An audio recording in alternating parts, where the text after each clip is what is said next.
you all hear it? So I guess I'll speak really close. Maybe a little better. So hello everyone. Before I start really quickly, we're recording this on a camera over there, but it only records in 30-minute intervals. So I have a timer, and if I can ask when it goes off, someone just to click the button so that we can record it. All right, so I'm talking about motion detection in JavaScript in the browser. Not this type of motion in the window, but in a video. So it can be a webcam stream or a regular video file. All right, so let's get into it. So just a little bit about myself. I was born in Brazil, but I grew up in California. I studied in Bilbao, and then that prompted me to move to Barcelona, and I've been here for a little over 5 years. I'm an information architect at a company here called Wait to Stay, do apartment rentals. And I've been doing JavaScript development for about 10 years, more seriously in the past 4 or 5.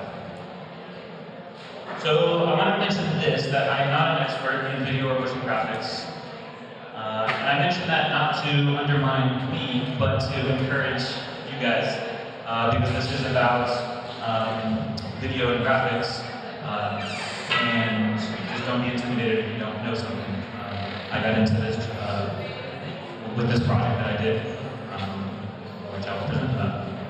We're also dealing with the canvas, and I've never done too much work with canvas, but just to accompany the previous comments. All right, so what I'm going to be talking about, the reason I put questions first is I like the interactive audience, so if you guys have questions or comments, feel free to shout them out. Don't be rude, but just raise your hand or ask away, and we'll interact with that. And that helps me know too if you guys are following along or if I'm boring you guys. So don't be afraid.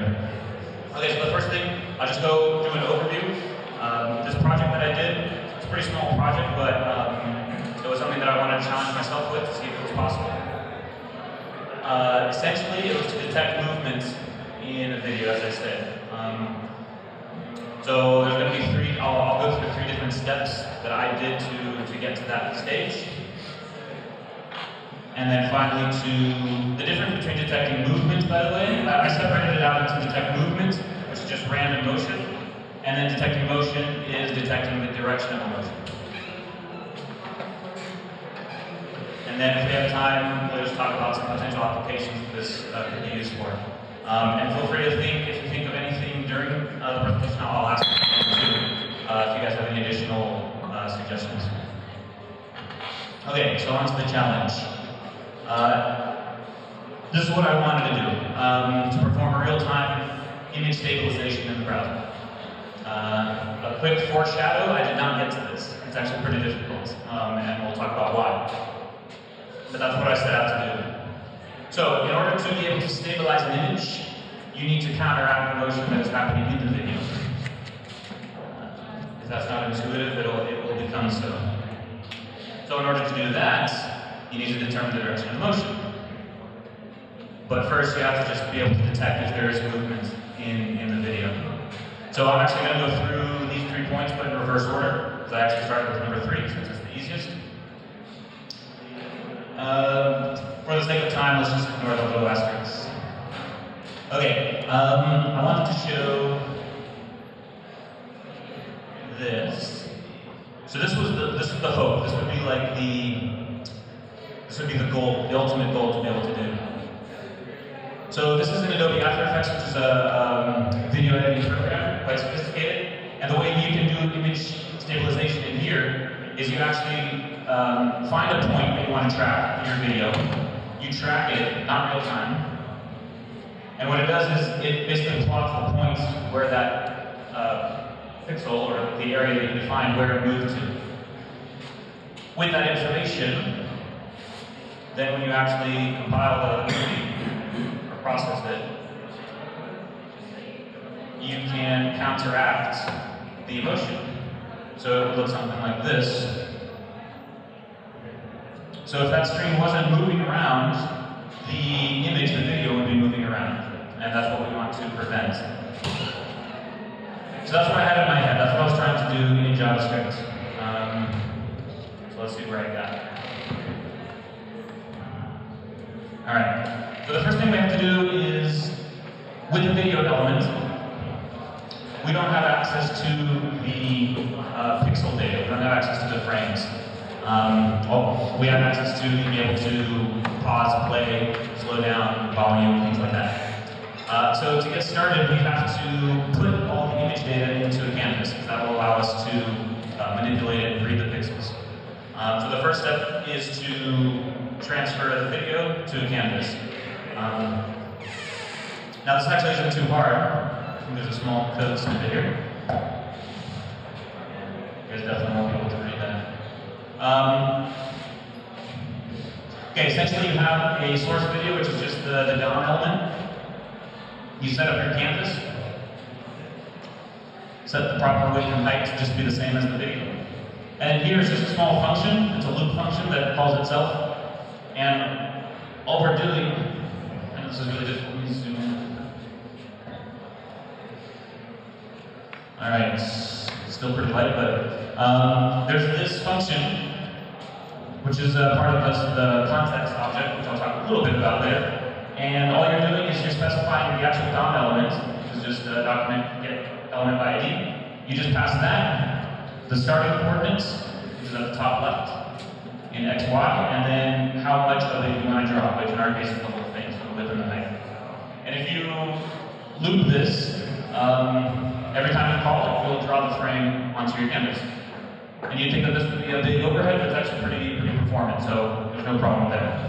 This is calling itself at 40 frames per second.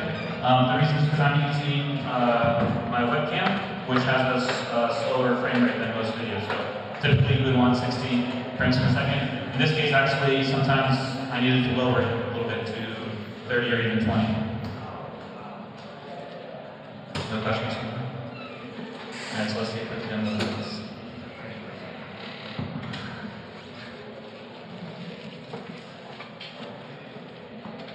Alright. So hopefully the webcam will work okay. So you guys can see me over there? Okay, this is the video element. As you can see, I have the controls. I can pause it, you can play it again. That's the standard video element. And then what I have there on the right is a canvas, which is being drawn every 40 times a second with the video. And you can see no problem with lag there. It's pretty dark there. All right.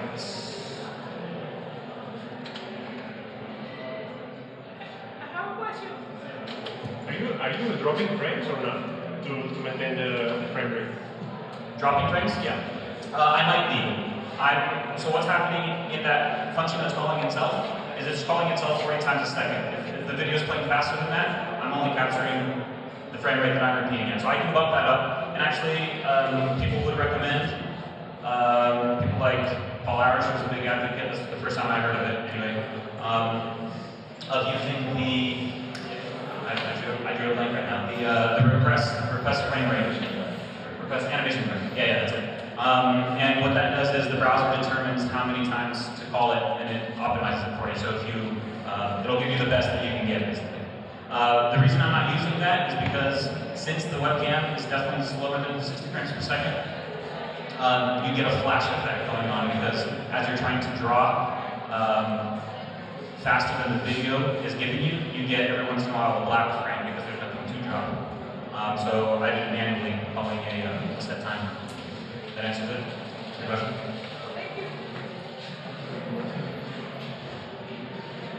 One second, let me let's back up.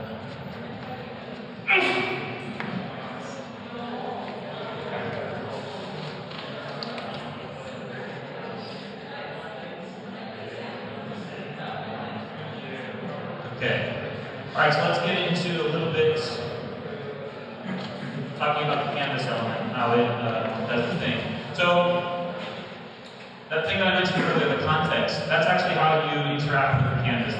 This you can assume to be the actual canvas element in the DOM, the document element ID. And you have to get the context of the canvas, which is what we'll be working with. Kind of out of scope, we don't need to talk about it too much. So once you have this context, you can do interesting things with the data that's in it. We're going to be using these two functions, but they were ones of the context that I used in this project, which is get image data, which does the following. So over here you can't see it well, but there is a square, which is the whole canvas frame. And you can basically say, give me all the data that starts at this coordinate, x and y, for this width and height. So that's that box. Kind of self-explanatory note with the image. So what this will do is return an object that has data of the image in this area. So that's how you get it from an existing canvas. But you can also create one with blank data so that you can use it without having to draw it in the browser, which we actually do. Any questions about that? This is probably the most complex or technical part of it. So if you're still listening, it's great. Okay, so this image data is the object I was talking about that's returned by that call. So what it does, actually let me advance one more. So it actually returns the image data object, which has a property in it called data, which is what we're actually going to use. So what this does, the .data, that's an array containing all the pixel data for your image data. It's a little bit counterintuitive, and you can't see it, because I made it black here, but this is an A. So essentially, it returns an array that for every pixel, it's got 4 items in the array. And they're sequential, and they represent the subpixels of the pixel of the different channels. So we have the red, green, blue, and the alpha channel for every pixel. So that's pretty cool. So now we can manipulate down to the pixel level of our image. So all sorts of possibilities open up. So just in this example here, the visual example that I have set up, this is a 4x3 grid. So we got 1, 2, 3, 4 going across, and 3 down. So the length of the array is 48. So we have to multiply by 4 because of the different subchannels. All right, more code.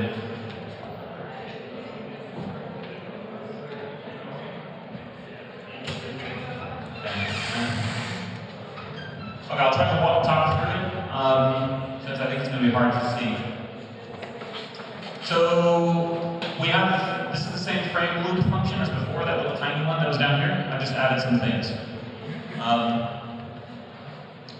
We create a blank image data out of a source context, the same width and height as our video frame. And we store that in here temporarily. We're going to store something in there that's going to be useful to visualize things later. Now, to be able to detect movements, you need to be able to compare at least 2 frames, right? If you take a picture on a camera, there's no real movement there, so you need at least 2 frames. So in here, we're going to be comparing the previous frame from a previous iteration and the current one. So this if statement here is only used for the first iteration where we don't have a previous frame.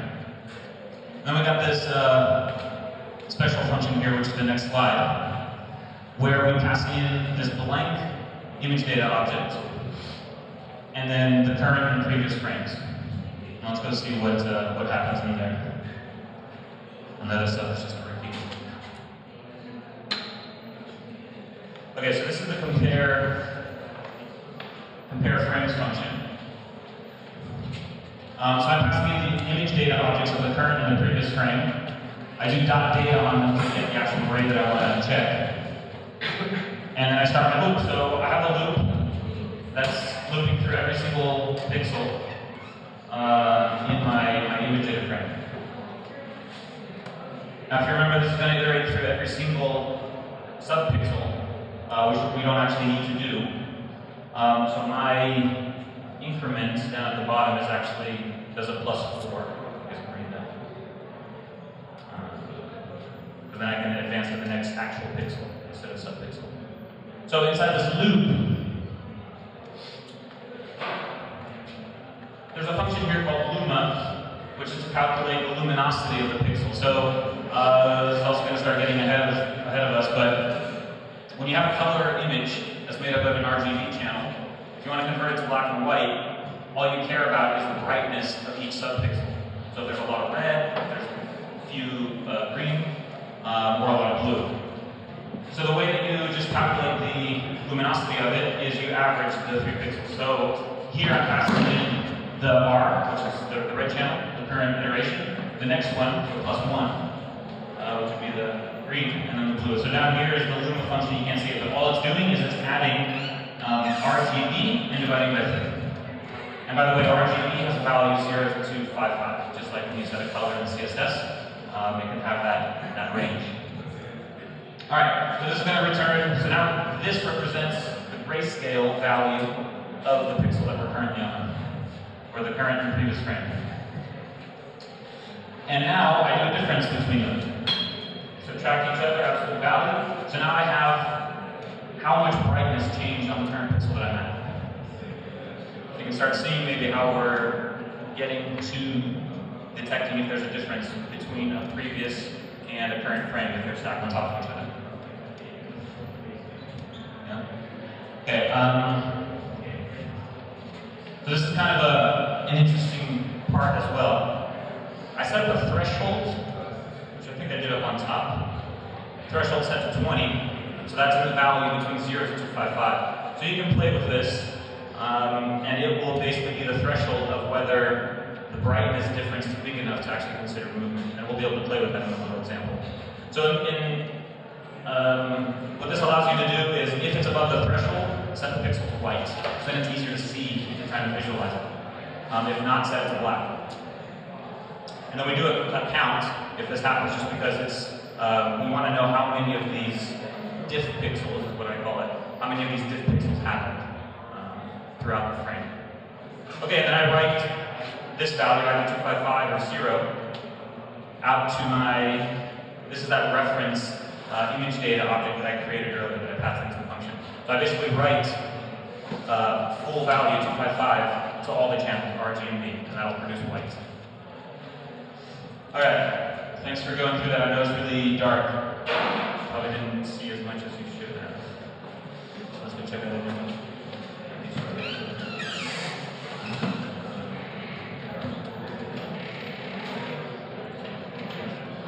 Okay, so now we're going to detect movements. Alright. So what's going on here? I have the video as before. But my canvas element, as you can see, it's not drawing the image, it's drawing the difference of the pixel data.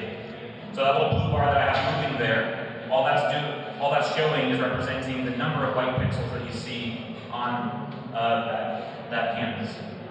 Okay, so that loop that I was doing is basically going through every single pixel, every frame that this is spitting out. So 4 times a second times all the pixels in it. So yeah, my fan does start going after a while. But that's pretty neat. So if I stand totally still, it goes black. And I start moving and you can see the difference. If I move really fast, the blue bar jumps up. Pretty nice. And then this slider that I set up is bound to the threshold value. So if I turn it down, it's less sensitive. You see I'm moving the same amount, there's fewer white pixels. Now if I bump it up all the way, it whites out because there's always less than or equal to 0 difference between the pixels. So there, keeping it pretty high.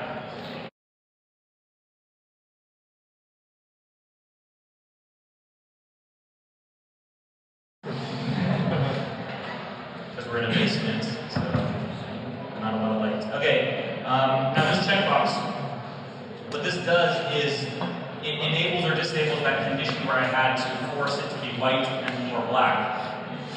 So if I turn that off, let's turn the sensitivity up just a bit. Actually, that won't make too much of a difference. So now you're seeing something different. Now you're actually seeing I just got my reminder to. You did it? Perfect, thanks. Start it again. Okay, so I turned off the binary diff, so now we're actually seeing the luminosity difference of the pixels. Just kind of fun. The other one's much more useful because we just care about how many of those pixels we consider to be a motion pixel. Alright, that's it. Let know. Success. so this height is 315. Good so far still? You can hear me okay?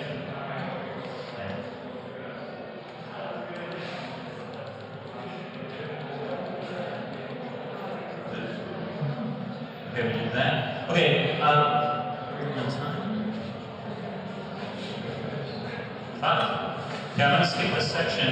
So what I was going to do is in Photoshop, you can set up different layers, and it's a good way to be able to visualize and interact with what's happening in the code that we just set up. Photoshop lets you set up different layers, and it allows you to blend those in several different ways. And one of them is called difference. And what it does is essentially the exact same thing. It does a difference between the pixels.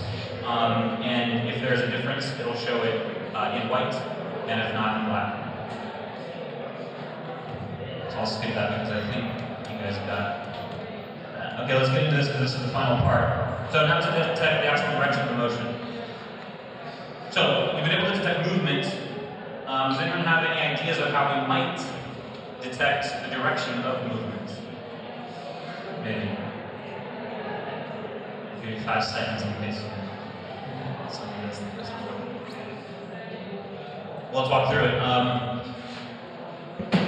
So this is my solution. There might be others, but this is the simplest I can think of. First, we get the number of pixels, like we were doing with that blue bar. So the number of pixels in the current difference frame. So now we have a number value. What I decided to do is, imagine we have 2 layers. This is the current, this is the previous. So in the same iteration loop, before I move on to the next, I shift the previous frame a little bit. I did it by 3 pixels. So now with that shift, I get the number of pixels again, do the same diff that I did before. And if there were fewer pixels from the previous one, I know that the direction of the movement happened the same way that I moved my difference frame. This is actually where the Photoshop example will come in handy. Is there any doubts about that? It's a little bit hard to visualize without a reference. Okay, and else, we move in the other direction. I mean, that's really simplistic. But we're also not going for a high level of detection. And then you can repeat that for the other axis, the y-axis, to be able to detect motion up and down. So this would only detect it on one axis, on the x-axis. Okay, let's get a demo, and if there were any doubts, this should clear them up.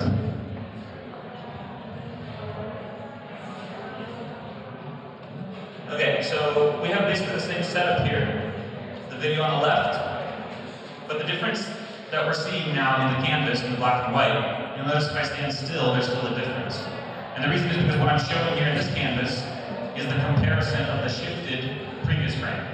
So all the white that's showing there is 3 pixels to the left, or right, I forgot which one it is, of the difference. So now the blue bar is still showing the same data. So if I stand still, it shows how many white pixels are in there. But if I move, let's say, if I move this way, you still have white pixels in it. You see the blue bar is moving to the right. So I'm basically increasing the number of pixels on the thing. But if I move it in the other direction, you notice my hand kind of goes black. And that's because I'm catching up to the shift that I did with the previous frame. And it actually works. I mean, if you look at the blue bar and I move my body, you notice it goes down. And if I move over to the right, it goes up. So right there, I've detected direction on one of the axes. So that's pretty bad. And I did it a lot.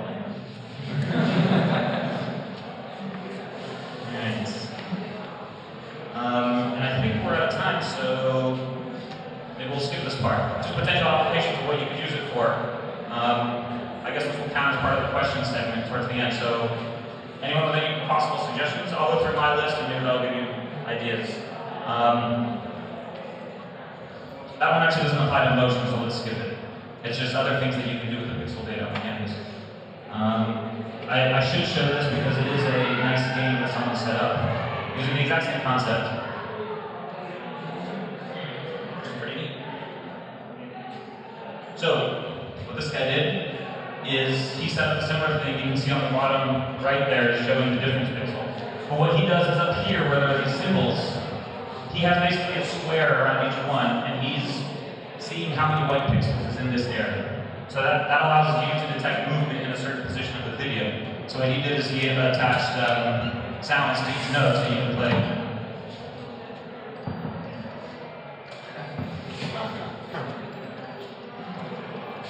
Kind of fun. I mean, it's doing just that. How many white pixels are in that area? He also has a threshold.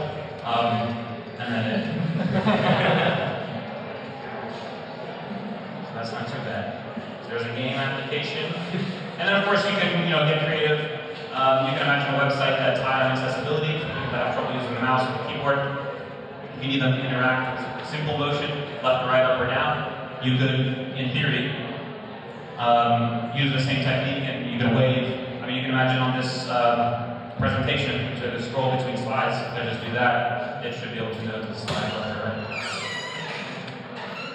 That does it. Thank you very much.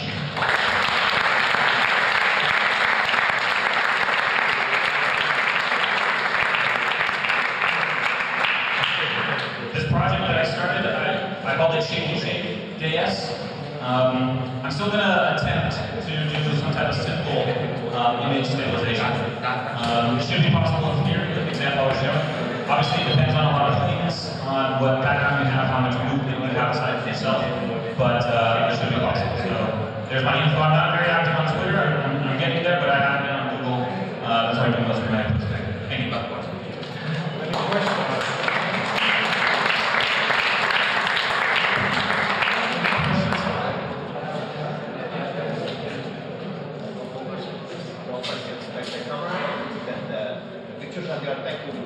The camera are still images and are motion JPEG? That camera or this camera? No, it's a video. What kind of compression are you using? It's a still image compression, like JPEG, or a motion JPEG, or maybe a H262 or something like that? Okay, so I'll just repeat the question in case people for the video. He's asking what type of compression, if any, of the video is making that we're reading. I'm not doing anything actually with the video. Whatever image comes from the video DOM element, I'm painting that onto the canvas. So you're just capturing still images? Yeah, exactly. Video. Yes, effectively, correct. So every 40 times a second, it's grabbing whatever's on the video image, just like you did a screenshot, essentially, and it's painting that. So if your video has ideally, you would want to match the same frame rate that the video is playing at. I don't know the exact frame rate on my camera, but ideally for this example, it would match the exact thing.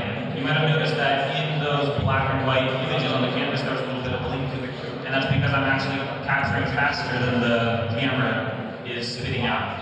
So every once in a while, it tries to grab an image that it turns black because it's the exact same image that I already captured before. So it's going faster than the video. Okay. I have a very parallel question. How do you grab the video, the live video from the camera into the video tag? Okay, that was, I think I'm already disconnected, but at the beginning, I showed an example with the first code snippet that I had, which is a very small one. In that loop that I have, the context, the canvas context, has a function which is called draw image. That's what it is. And you can pass in the video DOM element, and it does it for you. So it grabs whatever is in that video element and paints it onto your canvas. So there's actually no work there that I did. No, yeah, I guess it was because I worked with the video tag. It was like 2 years ago, and this was probably underdeveloped back then, or maybe I didn't research it very well. And you couldn't load live video to the video tag. Basically, you could only load a static video. Okay. Actually, this is still under, it's not a standard yet. Well, it's already disconnected, but there's a get media, get web, I forgot what it is. But there's a function where you can do navigator.get media element, and that grabs your webcam. So here I'm actually using WebKit get media, because all the browsers have their vendor-specific ones. So yeah, it's still under, it's not standard, so yeah, it's probably have more development. Actually, in that example with the game, when he did that, he had to use from Canary, because it was only on the that build. But right now it's in the distributed version. I should probably stop now because I'm way over.